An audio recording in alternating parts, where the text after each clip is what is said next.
नमस्कार दोस्तों, DFA IS platform पर आप सभी लोगों का स्वागत है। और पॉलिटी की क्लास में आज हम आप लोगों के लिए पॉलिटी के MCQ लेके आए हैं, ठीक है। और ये MCQ सामान्यतः मूल अधिकारों पर आधारित है, ठीक है। मूल अधिकारों की हमने क्लास कंप्लीट कर ली है, तो MCQ भी कंप्लीट कर लेंगे हम। इससे सिद्ध हो जाएगा कि हमने क्लास को सही तरीके से किया है, ठीक है। और इसमें ज़्यादातर क्वेश्चन है वो प्रीवियस ईयर के क्वेश्चन हैं, विभिन्न परीक्षाओं पूछे गए हैं, SSC हो, PSC हो, ठीक है। तो वो प्रीवियस ईयर के क्वेश्चन हम डिटेल से समझेंगे भी इन्हें, ठीक है, और इनका सॉल्यूशन भी देखेंगे, ठीक है। देखिए फर्स्ट क्वेश्चन है, निम्नलिखित में से कौन सा स्वाभाविक रूप से न्यायपूर्ण है, ठीक है। तो इसमें ऑप्शन दिए गए हैं, ठीक है। मौलिक कर्तव्य, राज्य की नीति निर्देशक सिद्धांत, मौलिक अधिकार, इनमें से कोई नहीं, ठीक है। तो इसमें है आंसर सी, मौलिक अधिकार, ठीक है। मौलिक अधिकार न्यायपूर्ण का अर्थ होता है कि न्यायालय में यदि इनका हनन होता है तो आप न्यायालय में जा सकते हैं, मतलब न्यायालय इनका संरक्षक है, ठीक है। न्यायालय संरक्षक है इनका। तो इनमें से मौलिक अधिकार जिनका संरक्षक न्यायालय है, ठीक है। ये SSC CGL 2017 में पूछा गया क्वेश्चन है और पुनः रिपीट हो सकता है, ठीक है, दोबारा पूछा जा सकता है, इसलिए ध्यान रखेंगे। MCQ हमें देख के चलना, ठीक है। दूसरा क्वेश्चन है, मौलिक अधिकार क्या है, बाध्य योग, अबाध्य योग, लचीले, कठोर। तो ये MPPSC प्री 2013 में पूछा गया है और इसका आंसर है बाध्य योग। इसका भी अर्थ यही हुआ कि बाध्य योग है, मतलब न्यायालय में वाद चलाया जा सकता है यदि आपके मौलिक अधिकारों का हनन होता है। किसी भी जो 6 मौलिक अधिकार दिए गए हैं, किसी मौलिक अधिकार का हनन होता है तो आप न्यायालय में जा सकते हैं और न्यायालय इनकी रक्षा करेगा, ठीक है। मौलिक अधिकारों का रक्षक है न्यायालय, तो ये कहा गया है इसमें, ठीक है। और तीसरा क्वेश्चन है, भारतीय संविधान में किस अनुच्छेद के अंतर्गत नागरिकों को मौलिक अधिकार प्रदान किए गए हैं, ठीक है। तो कौन से अनुच्छेद हैं वो जिसमें नागरिकों को मौलिक अधिकार प्रदान किए गए हैं, ठीक है। मैंने बताया आपको अनुच्छेद 12 से 35, ठीक है, ठीक है। भाग 3 अनुच्छेद आर्टिकल 12 से 35 तक मौलिक अधिकार है, ठीक है।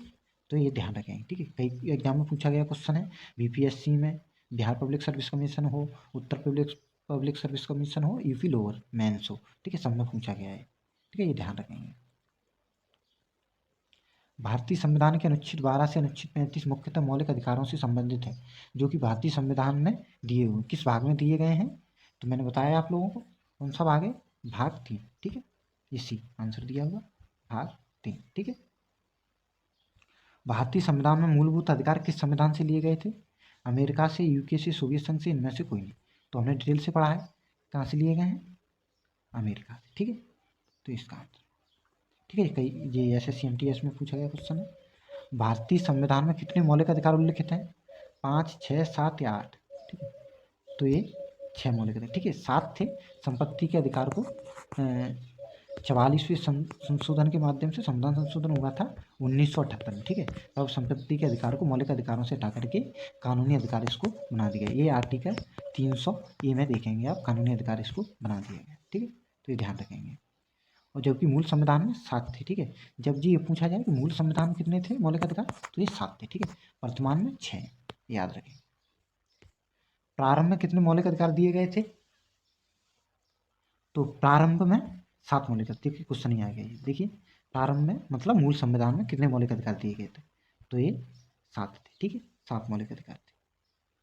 भारतीय संविधान के भाग 3 में दिए गए मौलिक अधिकारों के विषय में एक महत्वपूर्ण तथ्य यह है कि संसद उनमें संशोधन नहीं कर सकती, वे निरपेक्ष अमर्यादित हैं, वे केवल नागरिकों को प्राप्त हैं, वे संसद तथा राज्य व्यवस्थापिकाओं की सामान्य विधायनी शक्ति से ऊपर है। तो मौलिक अधिकार सभी से ऊपर है क्योंकि न्यायालय इनका संरक्षक है। यदि संसद इनमें कानून के माध्यम से ऐसा कार्य करती है जो उचित नहीं है, वो न्यायालय अनुचित समझता है, तो न्यायालय उस कानून को रद्द कर सकता है आर्टिकल 13 के अंतर्गत, ठीक है। तो ये मैंने बताया आप लोगों को, ये ध्यान रखेंगे। भारतीय संविधान के भाग 3 में दिए गए मूल अधिकारों के विषय में एक महत्वपूर्ण तथ्य यह है कि संसद उनमें सामान्यतः संशोधन नहीं कर सकती, ठीक है। वे निरपेक्ष मर्यादित हैं, वे केवल नागरिकों के लिए, वे राज्य की नीति निर्देशित तत्वों के पूर्णतः समान है। तो इसमें क्या है, संसद उनमें सामान्यतः संशोधन नहीं कर सकती है। तो देखिए संसद सामान्य संशोधन नहीं कर सकती है, लेकिन क्या कहा है 1973 में केशवानंद भारतीवाद आया था 1973 में। तो इसमें क्या है, इसमें कहा गया है कि संसद संशोधन कर सकती है, मूल अधिकारों में भी कर सकते हैं, लेकिन मूल ढांचा नष्ट नहीं होना चाहिए, ठीक है। मूल ढांचा नष्ट नहीं होना चाहिए। तो इसके माध्यम से संसद क्या है, यदि संसद संशोधन करती है तो न्यायालय हमारा जो माननीय सुप्रीम कोर्ट है या हाई कोर्ट, तो वे क्या करेंगे, उन संशोधनों को रद्द कर देंगे जो अनुचित हैं, ठीक है, जो मूल अधिकारों का हनन करते हैं। ठीक है, तो ये आ गया है। भारत में मौलिक अधिकारों के संबंध में निम्न पर विचार कीजिए। यह राज्य कृत के विरुद्ध एक गारंटी है, यह संविधान के भाग 3 में सूचित है, ये सामाजिक आर्थिक तथा राजनीतिक न्याय सुनिश्चित करते हैं, यह संयुक्त राज्य अमेरिका में अधिकारों के बिल की भांति नहीं है। तो इनमें से कौन सा सही है ये ध्यान रखेंगे। ठीक है, यह राज्य कृत्य के विरुद्ध एक गारंटी है। ठीक है, तो ये मौलिक अधिकार हैं आपको राज्य के विरुद्ध दिए गए हैं। ठीक है, ठीक है, यदि राज्य आपकी मौलिक अधिकारों का हनन करता है, राज्य का मतलब मैंने बताया था आर्टिकल 12 में राज्य की परिभाषा दी गई, जिसमें संसद हो, सभी राज्यों के विधानमंडल हो, कार्यपालिका हो सभी राज्यों की। ठीक है, इन सब के विरुद्ध ये अधिकार दिए गए हैं।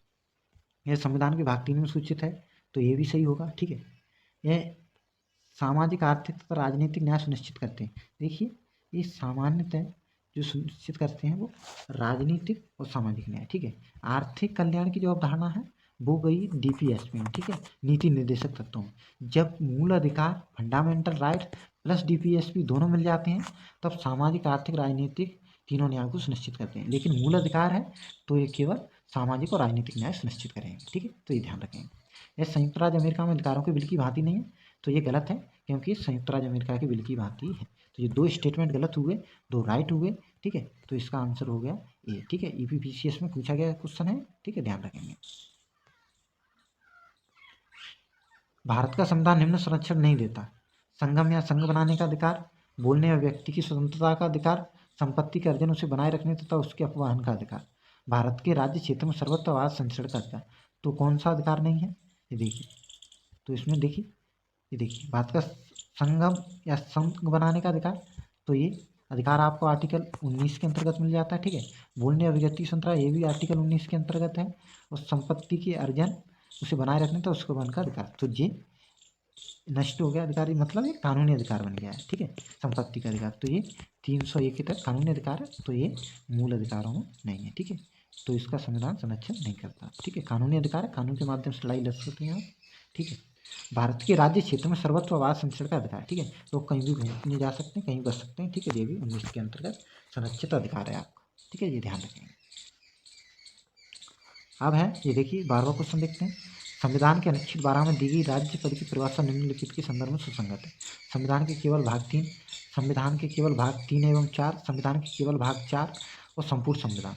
तो ये संविधान के भाग 3 एवं 4 के संबंध में, भाग 3 में क्या है, फंडामेंटल राइट है। ठीक है, और भाग 4 में क्या है, डीपीएसपी। ठीक है, डीपीएसपी, तो राज्य की परिभाषा दोनों के लिए। ठीक है, डीपीएसपी हो और फंडामेंटल राइट। ठीक है, दोनों के लिए।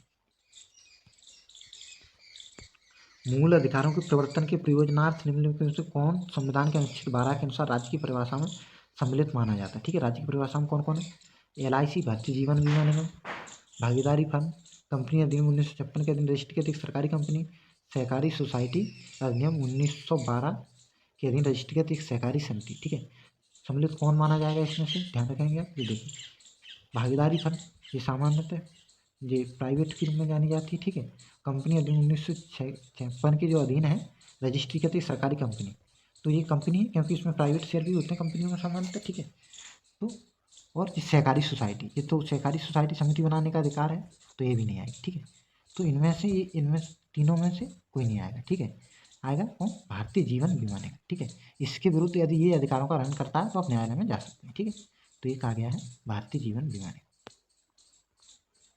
निम्नलिखित में से कौन संविधान के अनुच्छेद 12 की परिभाषा के अधीन राज्य है, NBT national book trust, state council of education research and training NCERT, Rajiv Gandhi board, institute of constitution and parliamentary study. ठीक है, तो 12 की परिभाषा के अधीन राज्य कौन से, NBT। ठीक है, ये सरकारी है NBT। ठीक है, इनमें से ये है, ये शिक्षा से संबंधित है ये तीन। ठीक, ये NBT जो अनुच्छेद 12 के अंतर्गत, तो ये अनुच्छेद 12 भाग 3 के लिए और 4 के लिए। ठीक है, दोनों के लिए लागू होता है। ठीक है, निम्नलिखित में से कौन संविधान के अनुच्छेद 12 के अंतर्गत राज्य है, तो ये पुनः दिया गया है। ये देखिए, क्षेत्रीय श्री गांधी आश्रम खादी भंडार। ठीक है, और संविधान के संसदीय अध्ययन संस्थान, ये अध्ययन शिक्षा से संबंधित है इसलिए नहीं माने जाए। ठीक है, शैक्षणिक अनुसंधान प्रशिक्षण परिषद, ये NCERT के बारे में कहा गया। Delhi stock exchange. ठीक है, तो ये दिल्ली स्टॉक एक्सचेंज आप जानते हैं शेयर मार्केट से संबंधित है और ये इसके अंतर्गत आएगा। मूल अधिकारों के प्रयोजन के लिए शब्द राज्य में सम्मिलित नहीं है। इलाहाबाद विश्वविद्यालय, भारतीय जीवन बीमा निगम, उत्तर प्रदेश राज्य विद्युत board, institute of constitution of parliamentary study, संवैधानिक संसदीय विषयों का अध्ययन संस्थान। ठीक है, तो ये नहीं माना जाएगा। ठीक है, डी वाला। ठीक है, और ये तीनों माने जाएंगे। ठीक है, इलाहाबाद यूनिवर्सिटी हो या LIC हो या उत्तर प्रदेश राज्य विद्युत बोर्ड हो, ठीक है, सभी माने जाएंगे। और जो संवैधानिक संसदीय विषयों का अध्ययन संस्थान है वो नहीं माने जाएंगे। निम्नलिखित में से कौन संविधान की धारा 12 के अंतर्गत राज्य की परिधि में नहीं आता है? तो ठीक है, अनुच्छेद 12 से कई क्वेश्चन पूछे गए हैं। ठीक है, सीधा अंतर्गत में जो सरकार से संबंधित है। ठीक है, सरकार से हाँ, इसमें अध्ययन से संबंधित जो चीज़ें हैं वो बाहर कर दी जाती हैं सामान्यतः। ठीक है, तो यह ध्यान रखें। निम्नलिखित में से कौन संविधान की धारा के अंतर्गत राज्य की परिधि में नहीं आता? केंद्र सरकार, राज्य सरकार, पटना यूनिवर्सिटी और भगवान की मूर्ति। ठीक है, तो इसमें भगवान की मूर्ति नहीं आएगी। ठीक है, ये सब तीनों चीज़ें आएंगी। ठीक है, इस पर फिर दिया गया अनुच्छेद 12 के अंतर्गत राज्य नहीं है। बरकतुल्ला यूनिवर्सिटी, भारत सरकार एवं संसद, ब्रिटिश एयरवेज कॉर्पोरेशन, भोपाल नगर निगम। ठीक है, तो ब्रिटिश एयरवेज कॉर्पोरेशन। ठीक है, ये ठीक है, तो ये नहीं आएगा। ये तीनों चीज़ें आएंगी। ठीक है, भोपाल नगर निगम हो, भारत सरकार एवं संसद हो, बरकतुल्ला यूनिवर्सिटी भोपाल हो। ठीक है, सब आए।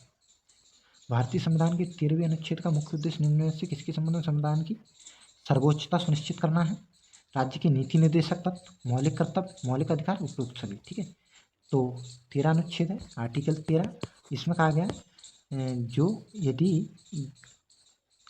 इसमें संसद या राज्य विधानमंडल द्वारा जो कानून बनाए जाएंगे, संसद या राज्य विधानमंडल द्वारा, यदि ये मूल अधिकारों का हनन करते हैं ये कानून, तो अनुच्छेद 13 के अंतर्गत इन्हें शून्य समझाएगा। ठीक है, न्यायालय इन्हें रद्द कर सकता है, यही कहा गया है। तो ये मौलिक अधिकार से संबंधित है। ठीक है, ये ध्यान रखेंगे हम, मौलिक अधिकार से संबंधित। ठीक है, भारत के संविधान का कौन सा अनुच्छेद विधायी कार्यों के न्यायिक पुनर्विलोकन की शक्ति प्रदान करता है? तो ये भी अनुच्छेद 13 है। ठीक है, अनुच्छेद 13 के अंतर्गत न्यायालय पुनर्विलोकन कर सकता है, यानी कि संसद और राज्य विधानमंडलों के कानूनों को रद्द कर सकता है यदि वो मूल अधिकारों का हनन करते हैं। ठीक है, तो ये कहा गया। मूल अधिकारों से असंगत या उनके अल्पीकरण करने वाली विधियों को किस अनुच्छेद के अंतर्गत शून्य घोषित किया जाता है? तो ये आर्टिकल 13 ही है। ठीक है, ये ध्यान रखेंगे। कई बार एक ही क्वेश्चन को देखो घुमा के पूछा जा सकता है। ठीक है, तो ये ध्यान रखेंगे। सर्वोच्च न्यायालय द्वारा गोलकनाथ विवाद में मूल अधिकारों के संबंध में संसद द्वारा संशोधन की शक्ति संबंधित निर्णय संविधान की किस धारा पर केंद्रित है? ठीक है, तो ये अनुच्छेद 13 पर केंद्रित है। ठीक है, तो इससे न्यायालय देखिए अनुच्छेद 13 के अंतर्गत, ठीक है, मूल अधिकारों के रक्षक की गारंटी है, पुनर्विलोकन कर सकता है। ठीक है, संसद या विधानमंडल के कानून। तो ध्यान रखेंगे अनुच्छेद 13 का मतलब है न्यायालय पुनर्विलोकन कर सकता है। ठीक है, मूल अधिकारों के संबंध। ठीक, ये ध्यान रखें। लास्ट क्वेश्चन है। ठीक है, देखिए 2 और है। निम्नलिखित में से किस बात में उच्चतम न्यायालय ने व्यवस्था दी कि संवैधानिक संशोधन में भारत के संविधान के अनुच्छेद 13 के अधीन विधि है जिन्हें मूल अधिकारों से संगत होने पर शून्य घोषित किया जा सकता है? तो कौन सा है? ये गोलकनाथ बात दिया गया था, ये सामान्यतः 1967 में आया था और इसमें कहा गया था अनुच्छेद 13 के अधीन विधि है मूल अधिकार, इसमें जो संशोधन होगा वो शून्य घोषित किया जा सकता है। ठीक है, संविधान। ठीक है, लास्ट क्वेश्चन सीडीएस में पूछा गया है। निम्नलिखित में किसी द्वितीय पीढ़ी का मानव अधिकार समझा जाता है? ठीक है, काम का अधिकार, शिक्षा का अधिकार, स्वतंत्रता का अधिकार, समता का अधिकार। द्वितीय पीढ़ी का मानव अधिकार, तो ये शिक्षा का अधिकार। ठीक है, मानव अधिकार क्योंकि शिक्षा के बिना कुछ नहीं हो सकता। ठीक है, शिक्षा से ही व्यक्ति का कल्याण होता है, क्योंकि उसका देखिए संसाधन जो ह्यूमन कैपिटल कहते हैं, मानव पूंजी, वो शिक्षा के कारण ही निर्मित होती है। ठीक है, तो ये ध्यान रखें। ठीक है, आज हमने MCQ कंप्लीट कर लिए हैं मौलिक अधिकारों के संबंध में, और भी इसी प्रकार हम MCQ लेंगे और उन्हें कंप्लीट करने की कोशिश करेंगे। ठीक है, धन्यवाद।